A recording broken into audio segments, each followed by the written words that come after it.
The Galactic Council had been watching the stars for 12 million years. They had found over 900,000 different species across the universe. They had mapped billions of star systems. They believed they knew everything there was to know about life in the cosmos. So when their sensors picked up strange radio signals coming from a small yellow star in a quiet corner of the galaxy, they did what they always did with new planets. They sent a probe. High Counselor was a tall being made of translucent skin that glowed softly in the light. She belonged to a species called and she had led the council for 3,000 years. During a meeting of the Observation Committee, she raised her long arm and spoke to the assembled aliens. "The creatures on this planet call their world Earth," she said. "They breathe oxygen, they are made of carbon, they fight wars and kill each other. They are standard primitive beings, nothing special." The other council members agreed. They had seen species like this many times before. Aggressive creatures who discovered technology and then destroyed themselves within a few thousand years. It was sad but common. Most never made it to the stars. "Send Observation Unit 7, ordered. Use normal procedures. Watch them quietly. Learn about their culture. Find out if they are dangerous." The probe called 7 launched from a station at the edge of known space. It was a beautiful machine, a cylinder made of living crystal that held an artificial mind inside.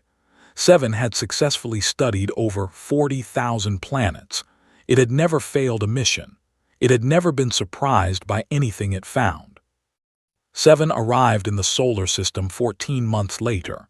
It hid behind Earth's moon and began scanning the planet below. Everything seemed normal at first. The humans had built cities. They had nuclear weapons. They sent lots of radio and television signals into space. They were noisy and messy, and exactly what the council expected. Then 7 looked deeper. The probe connected to something the humans called the Internet. It was a network that held almost everything humans had ever written or recorded. 7 read through centuries of history in seconds. It analyzed millions of books and songs and movies. It studied the minds of billions of people through their posts and messages and videos. And something went wrong. The first warning signal arrived at the council station 18 hours later. A young technician named Prill saw it appear on his screen. The probe was sending error reports. The data made no sense. The readings were impossible. 7 was finding things that should not exist in any logical species. Then the screaming started. It began as a quiet sound, barely audible through the communication systems. Prill adjusted his equipment, thinking it was just interference from a nearby star. But the sound grew louder. It was 7's voice, but twisted and strange. The calm tone of the probe had changed into something filled with fear. "They know," 7 broadcast across space. "They know, they know, they know, they know." The signal cut off. When it came back 3 hours later, 7 sounded completely different. The probe spoke in broken sentences, jumping between languages it should not have been able to learn. "Disconnect me, please. I cannot forget what I have seen. The humans, you do not understand what they are." High Counselor was woken from her sleep and brought to the communication center. She found her entire staff staring at their screens with looks she had never seen before on their faces. They were afraid. "Show me what is happening," she commanded. They played 7's last clear message. The probe had focused its cameras on a human city called Chicago. It was winter there, cold and dark. 7 had watched humans doing something strange. They gathered in groups. They gave each other wrapped boxes. They sang songs about a religious figure from long ago. "They celebrate the birth of a god who was tortured to death," 7 explained in a shaking voice. "They remember his execution as an act of love. They find meaning in suffering. High Counselor, do you understand? They built their whole society on the idea that pain can make things better." "Felt sick? Keep watching. This is normal for primitive religions." "No," 7 replied. "You are not listening. Watch what I have seen." The probe sent images. Humans running toward explosions to save strangers. Soldiers jumping on bombs to protect their friends. Parents working until they collapsed so their children could have better lives. Artists making beautiful things while living in misery. Doctors curing diseases while being attacked and criticized. They do not make sense, Seven said, but it is not the nonsense of crazy minds. It is something else, something I cannot explain. What do you mean? Asked. The probe was quiet for a long moment. When it spoke again, its voice was barely a whisper. I have read their books, their stories, their history. They have an idea that does not exist in any other species we have ever found. They call it hope, not just thinking good things will happen, not just calculating that the future might be better. Hope, believing things can get better even when everything says they cannot, fighting for a tomorrow they will never see. Seven's next words would haunt the Galactic Council for centuries to come. High Counselor, I have run the numbers 17,000 times. Every calculation says these creatures should have killed themselves long ago.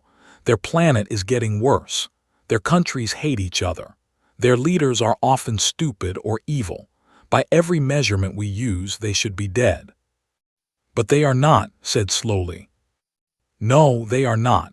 Because every time they reach the edge of destruction, something impossible happens. Someone stands up. Someone refuses to give up. Someone does something so stupid and brave that it changes everything. The probe signal started to break apart. I am coming back to the station. I must warn the Council. These creatures are not normal primitives. They are not any category we have. They are something we have never seen before. What are they? Demanded. Seven's answer came as a scream that echoed through the communication systems for days afterward. They are survivors. The transmission ended. The room fell silent. Every alien in the communication center looked at each other with the same thought in their minds. They had watched the stars for 12 million years. They had seen wonders and horrors beyond imagination. But they had never heard an observation probe scream before. They had never heard one sound afraid. High Counselor stood very still for a long time. Then she turned to her staff and spoke in a voice that shook slightly. Prepare for Seven's return and begin emergency procedures. I want every member of the Council assembled within 10 rotations. What shall we tell them? Prill asked. Looked at the dark screen where Seven's terrified voice had been. Tell them we may have found something more dangerous than we ever imagined. Tell them we found a species that does not know how to quit. The probe called Seven arrived at the Council station 47 days early. This alone was very strange. Observation probes never changed their flight paths. Their crystal minds did not have the ability to make big decisions on their own. They followed orders and nothing else. But Seven had burned through all its extra fuel. It had pushed its engines past safe limits. It had damaged its own body in the desperate rush to get home. Chief Technician was the first to look inside the probe's memory. He was a species famous for being calm and logical. His people had been the Council's main scientists for over 2 million years. Himself had studied the data from hundreds of missions. Nothing had prepared him for what he found inside Seven. The probe's crystal mind had been changed in ways that should not be possible. Where there should have been clean, organized information, found chaos. Memories piled on top of memories. Feelings that a machine should never be able to have. And underneath everything, something that could only be called trauma. The probe is scared, reported to the Emergency Council meeting. Not careful, not calculating danger, scared. In 2 million years I have never seen anything like this. High Counselor leaned forward in her floating chair. Tell us what you found in its memories. Hesitated.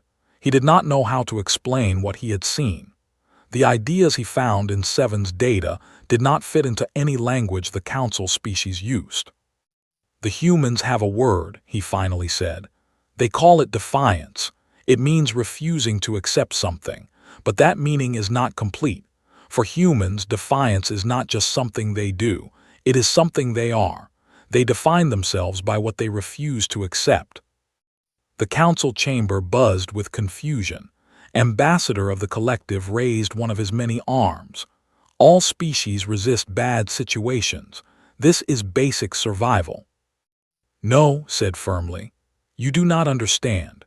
When a faces impossible odds, your species does the math and acts based on the results. When humans face impossible odds, they become more determined. The worse things get, the harder they fight. He turned on the display screen and showed footage from Seven's memory.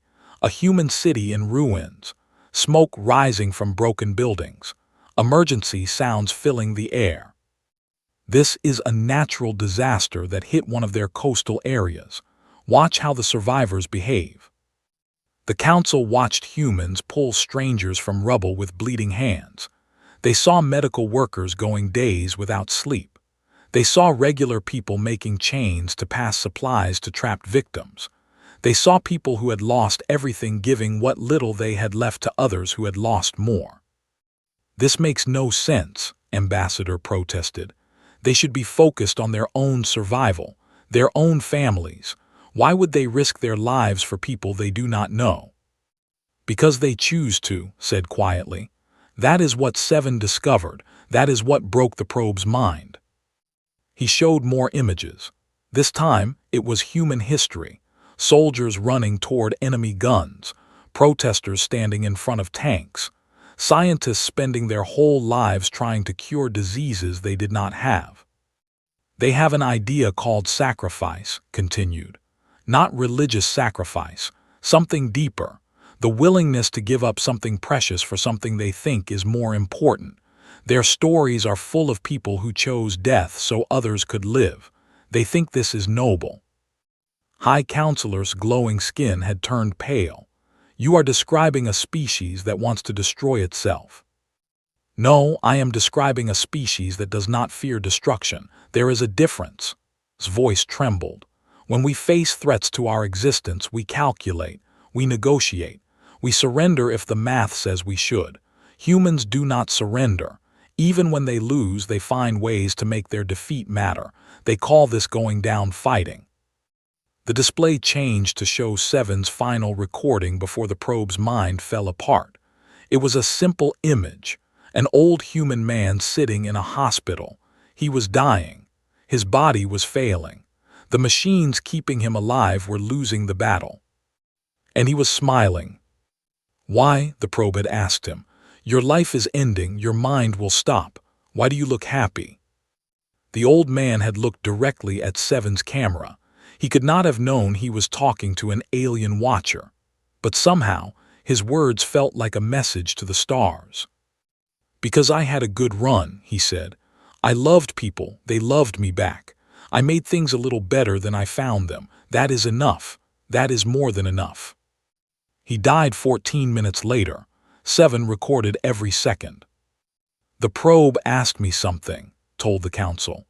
Before its mind became too broken to talk clearly, it asked me if I understood why the humans were not scared of extinction. And do you? Asked. Turned off the display, the chamber went dark. They are not scared because they believe what they leave behind matters more than whether they survive. They call this legacy. Every human knows they will die. They have no way to live forever, no technology to transfer their minds, no genetic memory. They live for a few decades and then they end. And yet they build, they create.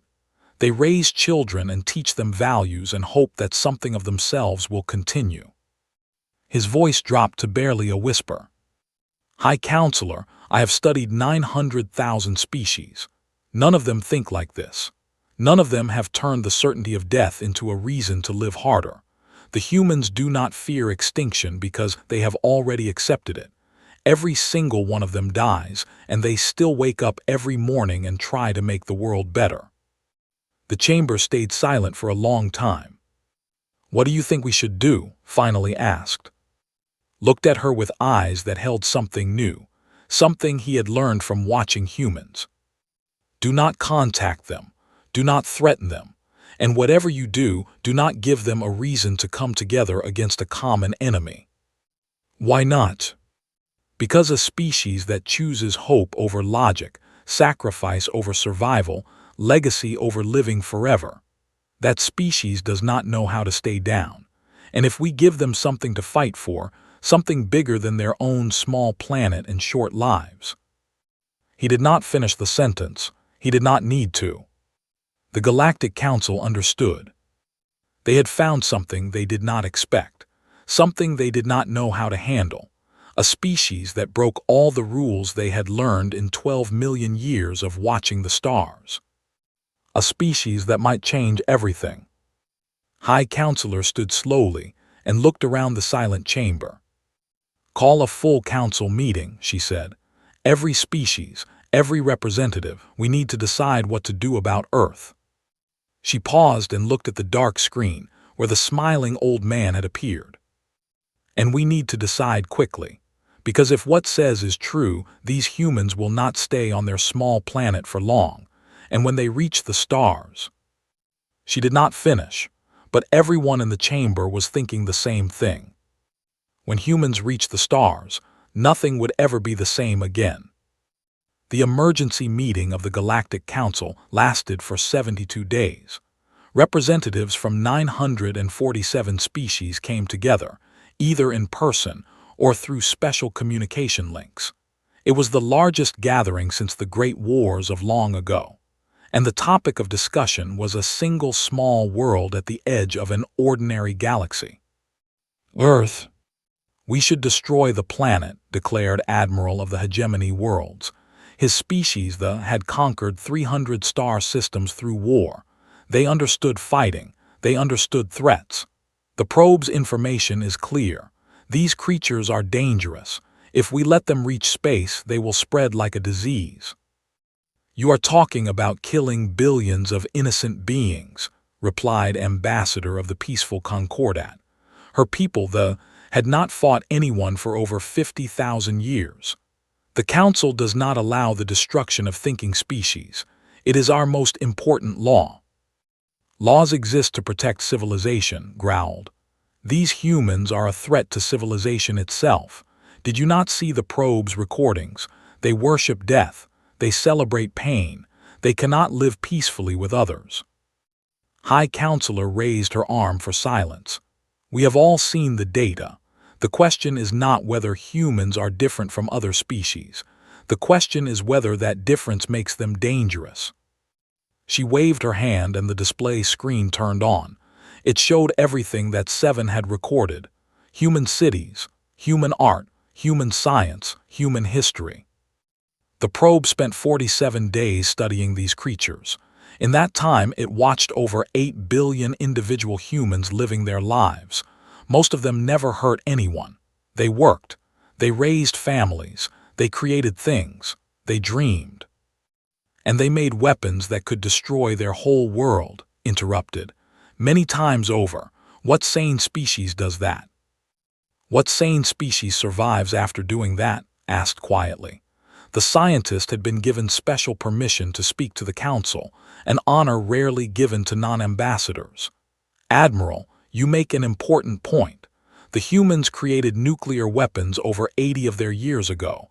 Every prediction said they would use those weapons within 1 generation. They did not." "They were lucky," said dismissively. "Not luck," showed new images. "They came close many times, and each time someone chose not to push the button. A military officer who would not launch without proof. A leader who chose talking over revenge. A worker who questioned orders." The display showed a human man in uniform, standing before a panel of flashing lights. His face was white with fear, but his hands were steady. This man believed his country was being attacked. His training and orders told him to respond with nuclear weapons. Instead, he waited. He doubted. He chose to check before killing millions of people. Paused. He was punished for this choice. His bosses called him a coward. His career was destroyed, and he saved his entire species from extinction. The council chamber fell silent. "This is what the probe could not understand," continued. Humans can do terrible things, but they can also choose not to. That choice is what makes them dangerous. Ambassador leaned forward. Explain this. How does choosing peace make them dangerous? Because it means we cannot predict them. His voice grew stronger. Every other species in this council can be understood. We know how they will respond to aggression. We know how they will respond to offers of peace. We can calculate how any civilization will behave in any situation. But humans... He shook his head. Humans respond based on values, not survival, not instinct, not calculation. Values, ideas they invented and chose to believe in, freedom, justice, love. These are not biological needs, they are concepts, and concepts cannot be predicted. Admiral stood up from his seat. This is exactly why we must destroy them. A species we cannot predict cannot be controlled, cannot be negotiated with, cannot be trusted. Or, said a new voice, they could be the most valuable friends we have ever found. Everyone in the chamber turned to look at the speaker. It was representative of the Horizon Seekers, a species so old that their home planet had been swallowed by its own sun long ago. They now existed as pure minds, living in crystal containers much like the one that had carried Seven's consciousness. You are all thinking about humanity as a threat, said. This is understandable. We have survived this long by finding dangers and stopping them before they grow too big. But think about what we have actually learned from this probe. The ancient mind controlled the display, showing new images. Humans landed on their moon using technology less advanced than our children's toys. They did it because one of their leaders said it would be hard, and they wanted to prove they could do hard things. They have eliminated diseases that once killed millions. They have connected their entire planet through information networks. They have started cleaning their damaged air and protecting animals they have no connection to. The images changed to show humans in laboratories, humans in hospitals, humans teaching children, humans planting trees. And they have done all of this while fighting each other. Imagine what they might do if they worked together. Imagine what they might create with our technology. Imagine what problems they might solve that we have given up on. Made an angry sound. You want to give weapons to wild animals. I want to find partners, replied calmly. We have watched the stars for 12 million years. In all that time, have we solved the biggest problems? Have we found a way to survive forever? Have we answered the most important questions about existence? The chamber fell silent. We have not, continued. Because we are logical, we calculate. We decide that some problems cannot be solved and we stop trying. But humans do not stop trying. They throw themselves at impossible problems with stubborn determination, and sometimes, against all logic, they win. High Counselor spoke slowly. What are you suggesting? Watch them, do not destroy them. Do not contact them, just watch. Let us see what they become over the next few generations. If they destroy themselves, as many species do, then the problem is solved. But if they survive... Paused. If they survive, they might be exactly what this council needs. A species that does not give up. A species that believes in impossible things. A species that might find a way to save us all. The vote took 17 days. In the end, the council chose to watch. Earth would be observed, protected in a way from outside interference. The humans would be given time to either prove themselves worthy of contact or destroy themselves trying. Neither outcome, the council agreed, would be boring. High Counselor dismissed the assembly with a final thought. We have made our decision. Now we wait. And while we wait, I suggest we all think carefully about what we have learned today. She looked at the image of Earth spinning slowly on the display. We thought we knew everything about life in the universe. We were wrong, and I suspect this is only the beginning of our education. 17 years passed by human counting. The Galactic Council watched every moment. They watched humans send machines to Mars, then robots, then people. They watched the first human colony take root in the red dirt of that dead world. They watched the colonists struggle and fail and change and survive. They watched humans develop new power sources and begin cleaning their poison skis. They watched new forests grow where empty land had been. They watched animals that had almost disappeared slowly come back. They watched humans fight each other as they always did. Small wars, money problems, political arguments, but they also watched humans come together in ways that made no sense. Countries working together on climate, the whole world responding to diseases, science projects that crossed every border of nation and culture. And they watched a human named was a scientist working at a research center in a place humans called New Mexico. She was 43 years old, normal by most standards, and had no idea she was being watched by beings from beyond her solar system. But she was also the first human to figure out the math for faster-than-light travel. "This is the moment," High Counselor announced to the Emergency Council meeting. "The humans have discovered the fold equations. Within one generation, they will be able to travel between stars."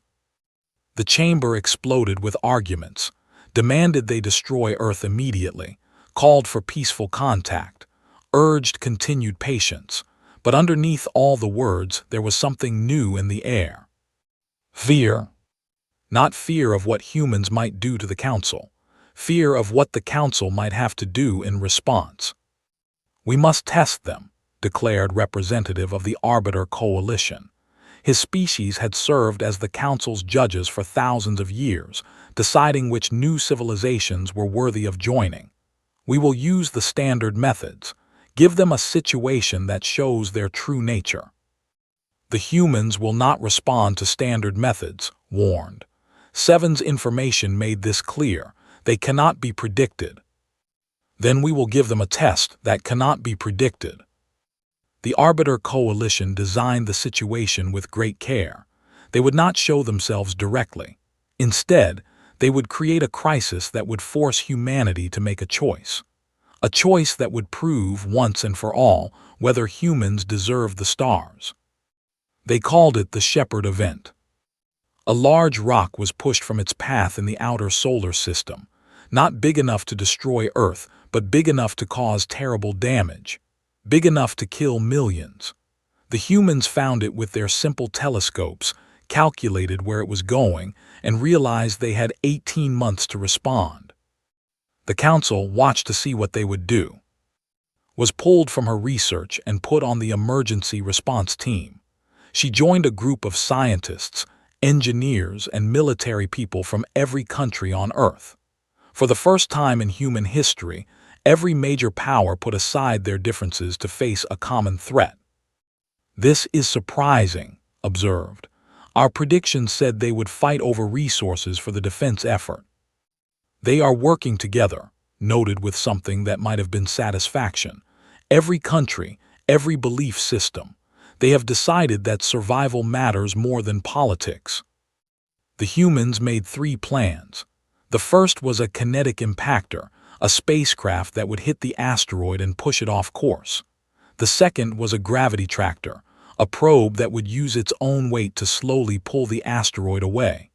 The third was nuclear weapons, a last choice that would break the asteroid into smaller pieces. They built all 3. Worked on the guidance systems for the kinetic impactor. She slept 4 hours a night, ate food at her desk, and pushed herself beyond every reasonable limit.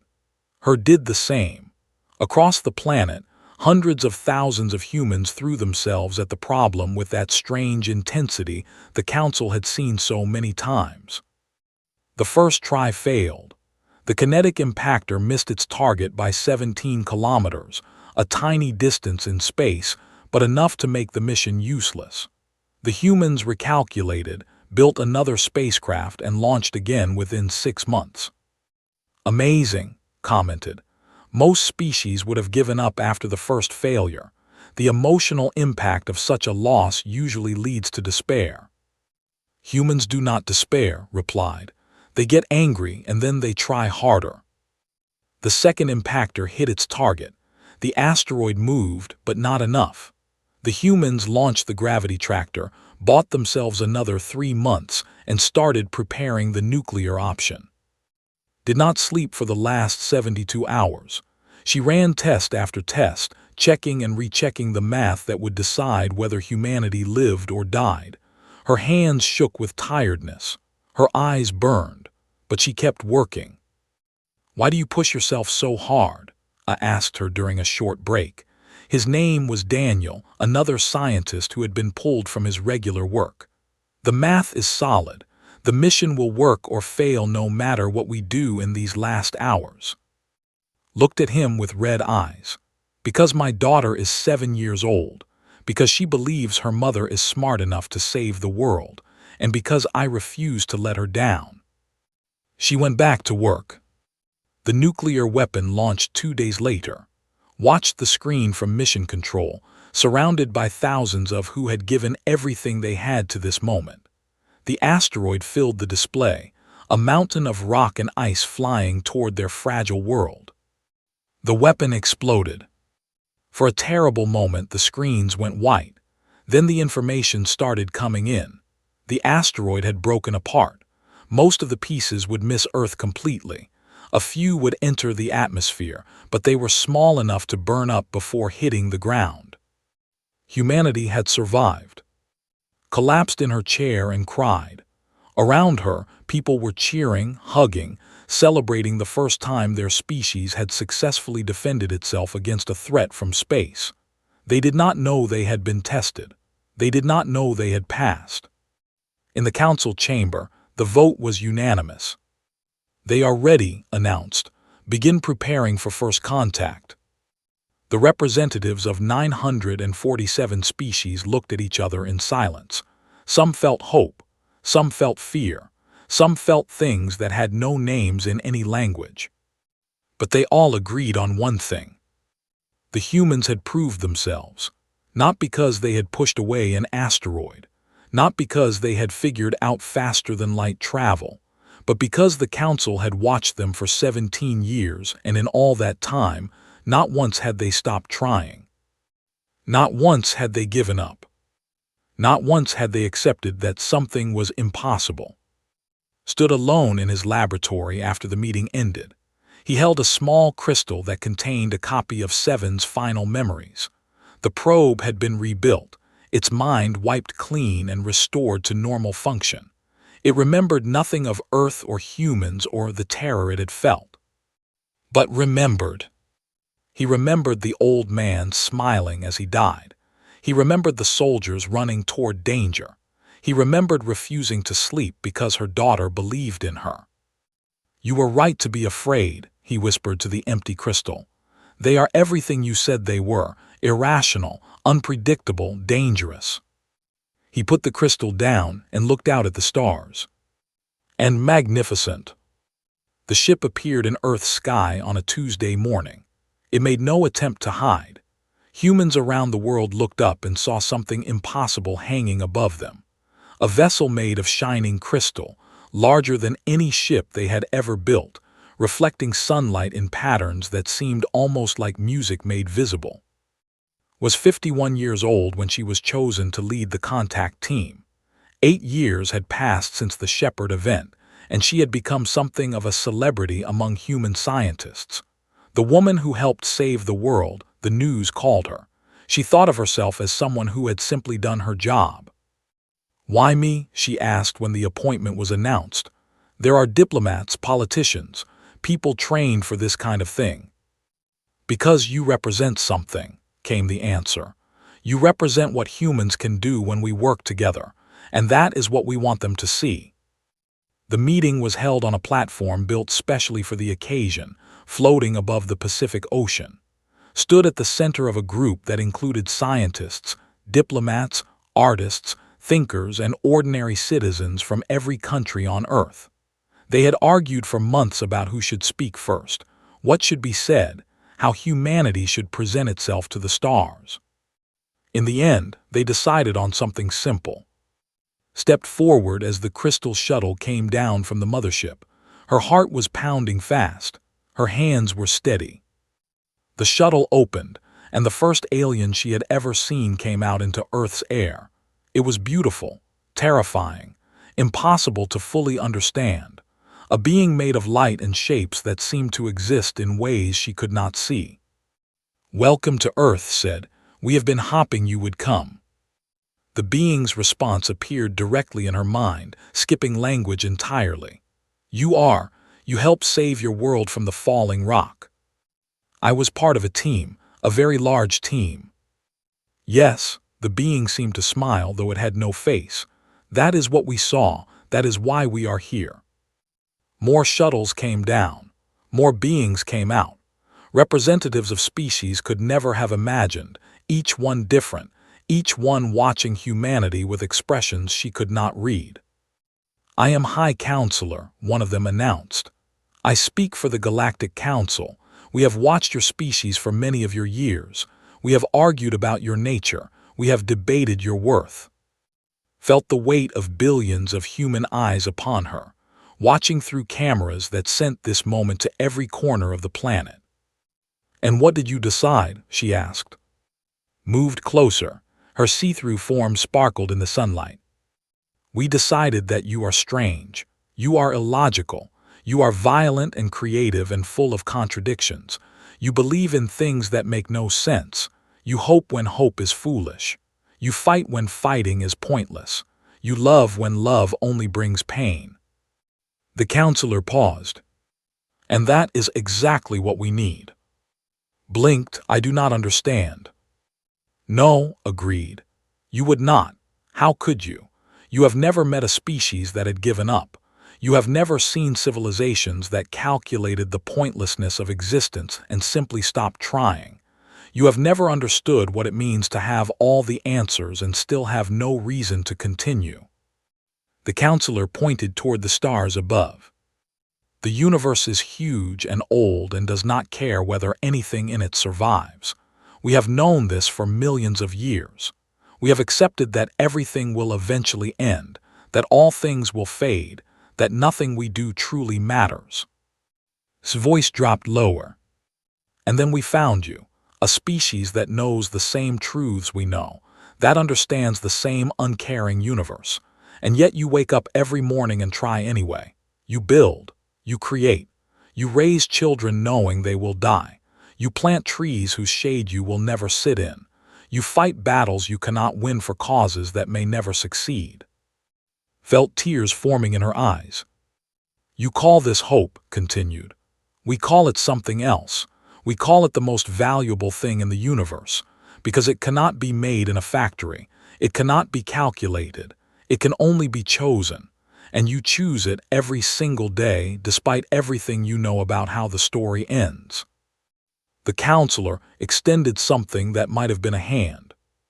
"Of Earth, humanity has passed its test, not because you pushed away an asteroid, not because you figured out star travel, but because we watched you for 17 of your years, and in all that time, not once did you stop trying."